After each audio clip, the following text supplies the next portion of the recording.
Hey, this is Karen Elizabeth, and I'm continuing to read The Eighth Habit by Stephen Covey, and among other books that I'm reading. I wanted to share, the air conditioner went on. I'm not sure whether you're going to be able to hear me.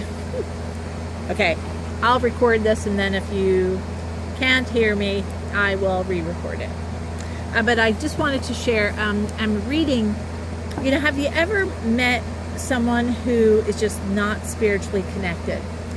They don't believe in spiritual things. They don't go to church. They don't read a Bible. They don't read spiritual books. They just kind of live in their mindset. They have their body and their mind, and that's all they need. Their mind is kind of like what rules them. Their ego and so forth kind of, tells them which way to go, how they're feeling at the time. They do this and that.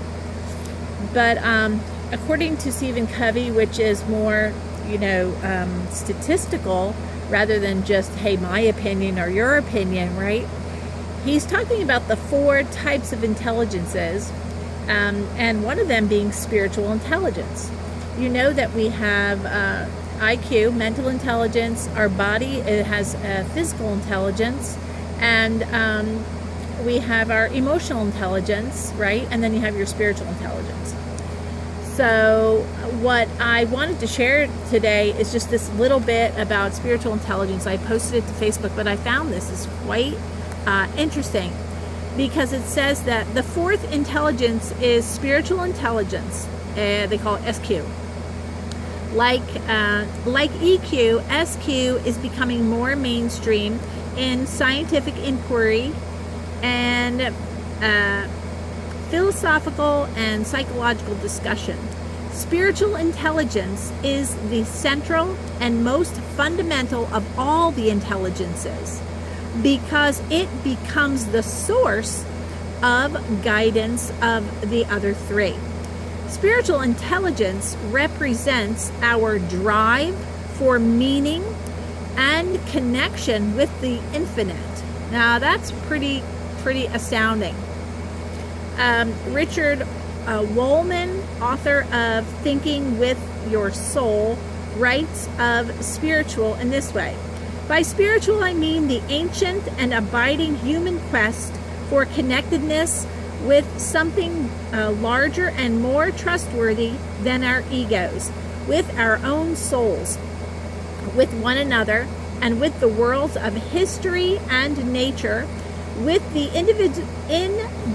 indivisible winds of the spirit, with the mystery of being alive. And of course, Stephen Covey goes on to say spiritual intelligence also helps us discern true principles, and we talked about principles earlier, that are part of our conscience, which are symbolized by the compass. Interestingly enough, in our class, the Master Key, we each got a compass, and it was to help us to remember the direction of our life, true north, which is basically our reason for living. Why do we live? What is our purpose for living? And the compass symbolized our true north, the direction that we wanted to head, the direction of our growth, and ultimately what we are supposed to be doing in life. Because many of us who have no spiritual connection, they're wandering all over the place, not knowing what they're supposed to be doing in their life. And they because they lack that spiritual connectedness, they lack the principles that are helping those who are spiritual to use as a direction, to help to keep them directed. Okay, so the compass is an excellent physical metaphor for principles because it always points north. The key to maintaining high moral authority is to continually follow true north principles. And then it says here, it's even got a scripture verse. It says in Proverbs 20:27, the spirit of man is the candle of the Lord. So I wanted to share that with you because for those of you who really are questioning your own life, if you're being driven a little bit more by ego, in other words, surface living without that spiritual connection, I urge you to really acknowledge that part of the gift that you've been given, one of the gifts you've been given is your spiritual intelligence, and you can grow that spiritual intelligence, and in so doing you're going to excel to a greater degree in success in life, because you will know your purpose and you will head straight for it.